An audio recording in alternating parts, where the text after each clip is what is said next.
Vieras que se nos está haciendo esta pregunta y que ya antes la hemos contestado obviamente en otros contextos. Pero aclarábamos hace un par de horas aquí con esta gente que muy a pesar de que hay nuevo gobierno, que no hay ya bipartidismo, que es una nueva era, el contexto es el mismo. Porque El Salvador sigue siendo parte de eso que se llama el Triángulo del Norte, formado por Estados Unidos, precisamente para mantener, sostener y perpetuar su poder hegemónico en la región. ¿Cómo se explica eso? Estados Unidos está a cargo de poner y quitar a elementos dentro de estos tres gobiernos que tienen que ver con el funcionamiento, entre comillas, de los respectivos países. Así tenés a un Jimmy Morales que ya se va, puesto por la embajada. Tenés a un Nayib Bukele que empieza, aceptado por la embajada. Y tenés a un Juan Orlando Hernández, que obviamente ya todo el mundo sabe del gran fraude que fabricó la embajada y que Honduras tiene presidente hasta el 2021, que son las próximas elecciones. Y entonces en ese contexto tenés que ver quién está detrás de estas políticas que ya El Salvador, el pueblo, la gente las conoce. Y lo hemos mencionado anteriormente, que ya en algún tiempo se hablaba de represión y reformas, o de reformas con represión, o de represión acompañado de reformas. Ya el pueblo lo entiende muy bien, por eso es que hoy más de la mitad del país está en Estados Unidos, y lo que resta sigue sobreviviendo en estas cuatro paredes, norte, sur, este, oeste del país, en estos 14 departamentos. El Salvador está vacío. Pero esto entra en la política de desalojo regional que está en los documentos del Pentágono, del Departamento de Estado, en donde se quiere una zona de operaciones altamente sofisticada que comprende a los tres países. Porque recuérdate que lo hablábamos ya en programas pasados. Estados Unidos, la política exterior de Estados Unidos, insiste en que antes del 2021 recuperarán Nicaragua. Y ya por eso es que hay ciertas bases militares ubicadas en el lado sur, Nicaragua-Costa Rica, que son del Comando Sur, están en territorio costarricense. Y que precisamente por eso es importante no dejar que se vaya Juan Orlando Hernández. Por eso es importante controlar a la población hondureña, que ya ves, al silencio de todos los medios de comunicación, al silencio de la OEA, al silencio de Amnistía Internacional, al silencio de Human Rights Watch, al silencio de todas esas organizaciones no gubernamentales al servicio del Departamento de Estado. Aquí en Honduras hay secuestrados diariamente y hay masacres todos los fines de semana. Se hablaba inclusive que solo el fin de semana pasado habían asesinatos que sobrepasaban los 90. Esto basta escuchar a las comunidades. Imagínate que esto ocurriera en Venezuela, o que ocurriera en Nicaragua, o que ocurriera en Cuba, fuera primera noticia en todo el mundo, y ya pidieran que Estados Unidos invadiera a ese país. ¿Quién manda en El Salvador? Bueno, lo dijimos desde el principio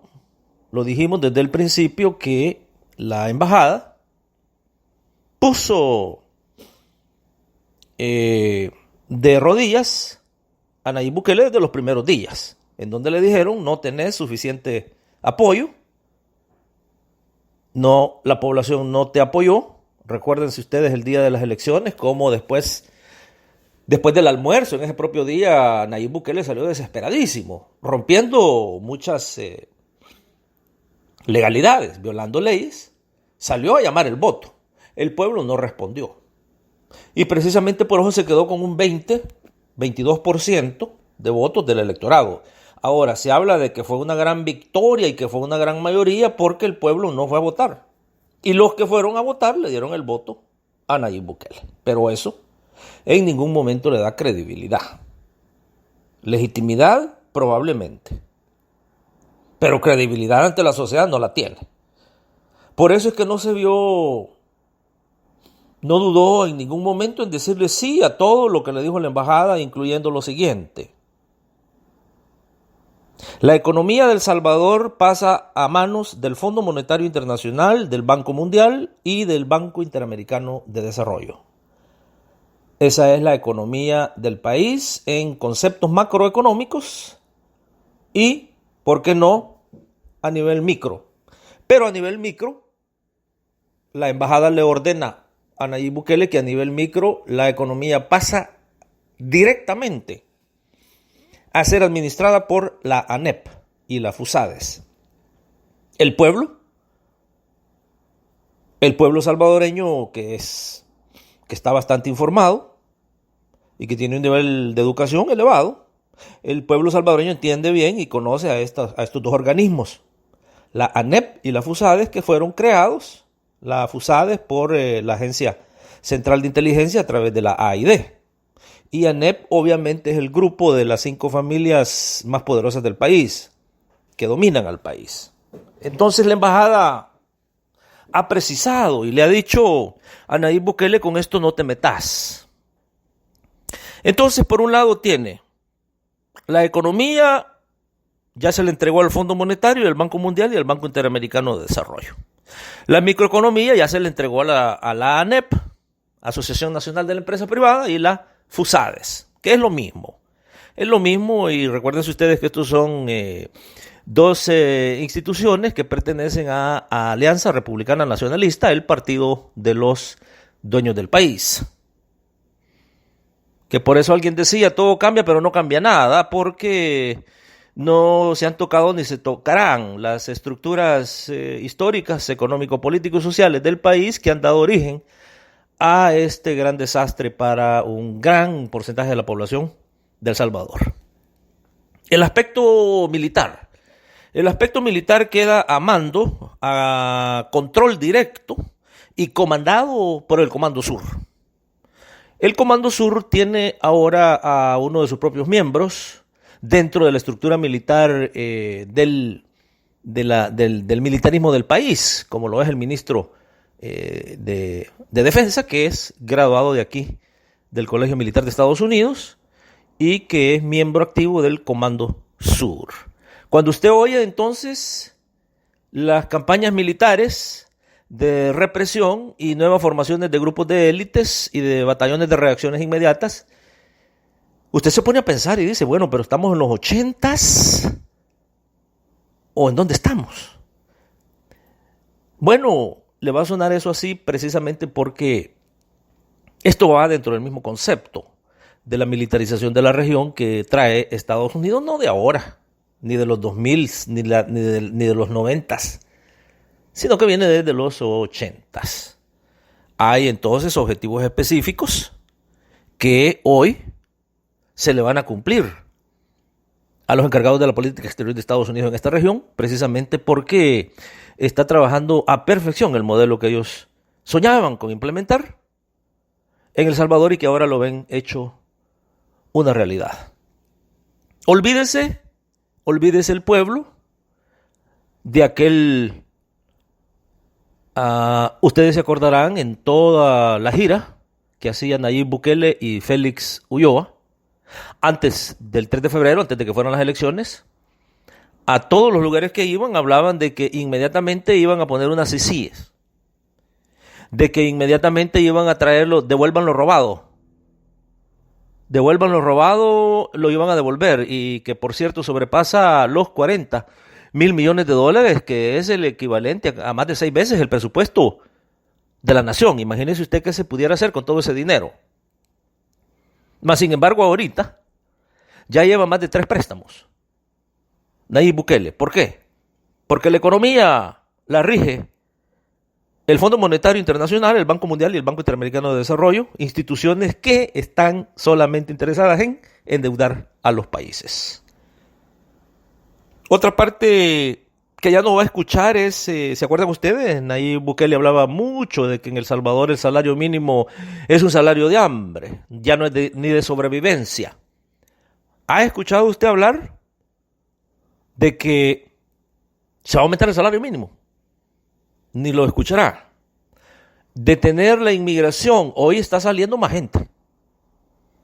De acuerdo aquí a los datos del 1 de junio al 5 de julio, ha salido más gente del país que del 1 de mayo al 31 de mayo. Usted hará sus propias conclusiones. No vamos a decirle aquí, no vamos a abusar de su inteligencia. Y se habla de un aumento de salario a los policías, a la estructura militar. Bueno, y el aumento de salarios pendiente para los profesores, y el aumento de salario pendiente para los doctores, los que trabajan en salud. Esa parte no la toca el Fondo Monetario, porque esa parte el Fondo Monetario la ve como un gasto. Ellos ven como un gasto público aumentarle a los profesores y a los doctores y aumentarle el salario mínimo. El salario mínimo, el Banco Mundial se rehúsa a aumentarlo, a aprobar el aumento del salario. Entonces estamos viendo en El Salvador una aplicación directa, textual, de lo que es la doctrina del poder inteligente o the Soft Power Doctrine, que es militarización acompañada de judicialización. La judicialización es meter presos a todos los que se opongan a este modelo. Y los que se oponen a este modelo obviamente serían los siempre que se oponen a todo lo que viene del ultraderechismo, o sea, gente de centro, izquierda. Esa es la judicialización. Bueno,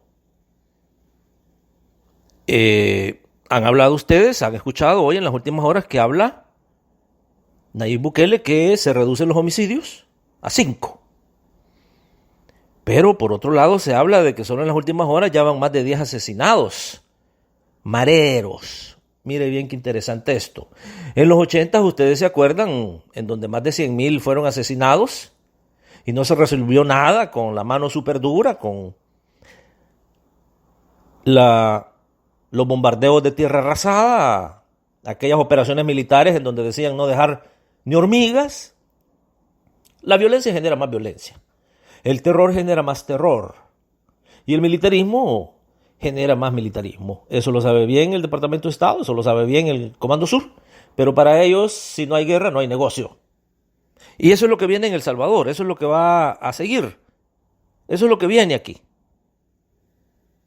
En El Salvador viene más violencia, más guerra. De hecho, en los últimos 30 días ha aumentado el transporte de armas pesadas y semipesadas y livianas que han entrado a territorio salvadoreño. Hay un flujo que nos informan aquí que han llegado al crimen organizado y al desorganizado. Hay más armas. Entonces se está trabajando en vista a esta política regional de desalojo. ¿Y qué es lo que eso implica? Armar a todo mundo, para que todo mundo esté aterrorizado y que no quede otra opción más que ir dejando al país. Es lo que el Comando Sur le llama la militarización regionalizada de el grupo que comanda la política exterior de Estados Unidos en esta región. Hacer una mediorientización de la región. Eso implica tremendo dolor, tremenda desesperación, muertes en la sociedad civil. Entonces, No, esto no es en contra de Nayib Bukele. Nayib Bukele está solo para tuitear. Esta es la política del tuiteo. Él tuitea y el Fondo Monetario, Banco Mundial, Banco Interamericano, la ANEP, la FUSADES y el Comando Sur se encargan de lo demás. ¿Qué es lo que viene entonces? Un ultramilitarismo y un supra-neoliberalismo. Víctimas, el 80% de la población salvadoreña. Radio Revolución.